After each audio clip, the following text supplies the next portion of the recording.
कसं आहे? देवळाच्या घामा कळसू परब गंगेशी सिंधू प्रवेशू.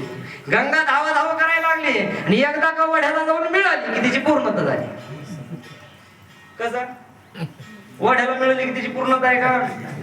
गंगा महाराज एकदा समुद्राला जाऊन मिळाली की गंगेचं काय पूर्णत्व अशा प्रकारचं आहे. देवळाच्या कामा कळसू किंवा होईल येणे कळसा आले. एकदा का मंदिराचा कळस झाला मंदिर पूर्ण झालं. गंगा समुद्राला जाऊन मिळाली, गंगा पूर्ण झाली. सोन्याला 16वा कस लागला. सोनं अशा प्रकारचं शुद्ध अशा प्रकारचं झालं, पूर्ण झालं. पण मला सांगा संसार पूर्ण होतोय का? पहिला तळ बांधला किती? पहिला तळ अशा प्रकार दादा आले कधी बघा. पहिला तळ बांधला, घराचं काम पूर्ण अशा प्रकारचं झालं. टेरेसवर जाऊन पाहिलं तसे वर्गच काढलेले असते. काय असते ती? चाल सोडलेली असते. मग घर पूर्ण आहे का? नाही. त्याच्यावर दुसरा ताळ चढला तरी वर काय काढते? चाल. ही चाल सोडते महाराज. संसार किती करा पूर्णच होत नाही महाराज. मला आजी मला सांगा, दात संपल्यात का सुपाऱ्या संपल्यात? सुपाऱ्या मोकळं सांगा हो. दात संपल्यात का सुपाऱ्या संपल्यात? दात संपलेत, बरोबर ना? सुपाऱ्या संपल्या नाही. बिड्या संपल्यात का बिड्या पेणारे संपलेत? बिड्या पेणारे संपल्यात. होय दादा, कसं आहे? बिड्या पेणारे संपले तर बिड्या संपल्यात. पेत आहे का महाराज? बिड्या पेणारे माणसं ओळखायचे समजत झालं ना? पुढं धावड दिसले का? समजा एक गोष्ट आहे, बिड्या पेणारे महाराज. बिड्या नाही संपल्या, बिड्या पेणारे संपले. कसे? दारू संपली का दारू पेणारे संपले? दारू पेणारे. हा रस्ता कुठं जातो? इकडं सुलतानपूरला आहे ना? हो. सुलतानपूरला जातो. सुलतानपूर दुसरं जालना, जालन्यावर माझ्या घरी. मला सांगा या रस्त्याने जाणारे संपलेत का रस्ता संपलाय? जाणारे.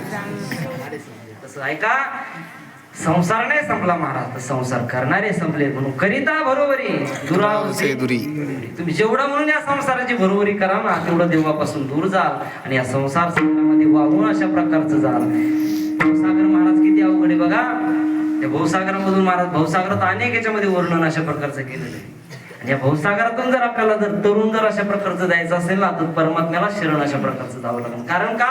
कारण भवसागर परमात्म्यानेच निर्माण केलेला आहे. गीतेमध्ये श्लोक आहे महाराज, दैवी हे शाकुनमयी मम माया. ही माया नदी कुणी निर्माण केली? मी निर्माण केली. आणि याच्यातून जर तुम्हाला जर तरुण जायचं असेल तर ज्ञानोबाने वर्णन करतात येत एकच दिला जे सर्व भावे मज भजले तया आईलची धडी सरले माया जाळ. बघा, भवसागरातून धरून जर जायचं असेल तर त्या परमात्म्याची शरणागतीशिवाय दुसरा मार्ग नाही. कसं आहे महाराज ते भवसागर सांगू का? ती माया नदी, भव नदी, भवसागर, भवशुद्ध अनेक त्याला नाव आहे. अरे माया नदीचं पाणी गड्या लई ओढीत भल्या भल्या कोणाऱ्याला सोडून पाडीत रा. उलट उलट माघारा गड्या फिरे गुते खासे, फिरे गुते खास. भरला पूर मायेचा लोंढा वाहून या दासे, भरला पूर मायेचा लोंढा वाहून या दासे राम. उलट उलट माघारा गड्या फिरे गुते खासी, फिरे गुते खासी. तुम्हाला जर वाटत असतं ना आपल्याला या भवसागराचं दुःख भोगावं, आपल्याला जर या भवसागराचं दुःखातून जर मुक्त जर अशा प्रकारचं व्हायचं असेल तर त्या परमात्म्याच्या शरणागतीशिवाय दुसरा मार्ग नाही. त्या देवाला प्रार्थना करायची, प्रभुजी नाव किनारे लगाओ, नदिया गैरे नाव पुरानी, डूबत जहाज तरा. प्रभुजी नाव किनारे लगाओ. देवाला प्रार्थना करायची, देवा डगमग डोले माझी पाण्यावरी नाव रे, पंढरीच्या पांडुरंगा वेगी वेगी तुला पाहण्यास जीव हा भुकेला. धीर नाही वाटे देवा माझ्या मना, किती सांगू आता देवा दूर तुझे गाव रे, पंढरीच्या पांडुरंगा वेगी वेगी त्या देवाला प्रार्थना करायची महाराज. पकडलो हाथ बनवारी नहीं तो डूब जाएंगे, हमारा कुछ ना बिगड़ेगा तुम्हारी लाग जाएगी. देवाला प्रार्थना करायची महाराज. आणि भवसागरातून तोच आपल्याला तरुण नेणार आहे महाराज. तुका म्हणे संती दावेला तारू. कृपेचा काय महाराज, भवसागरातला तो तारू म्हणजे कोण कोण आहे? नावाडी अशा प्रकारचा आहे. तुका म्हणे संती दावेला तारू कृपेचा सागुरु पांडुरंग. त्या परमात्म्याची म्हणून महाराज म्हणतात सांगतो तुम्हासी भजा रे विठ्ठला. त्या विठ्ठलाला तुम्ही भजा नाही तरी गेला वाया करिता बरोबरी दुरावसे दुरी भवाचे पुरी वावसे. महाराज कळालं आम्हाला. आपण ऐका ना, त्या भगवंताला भजण्याकरता लागतंय काय हो? अभंगाचं शेव काही नलगे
Ah!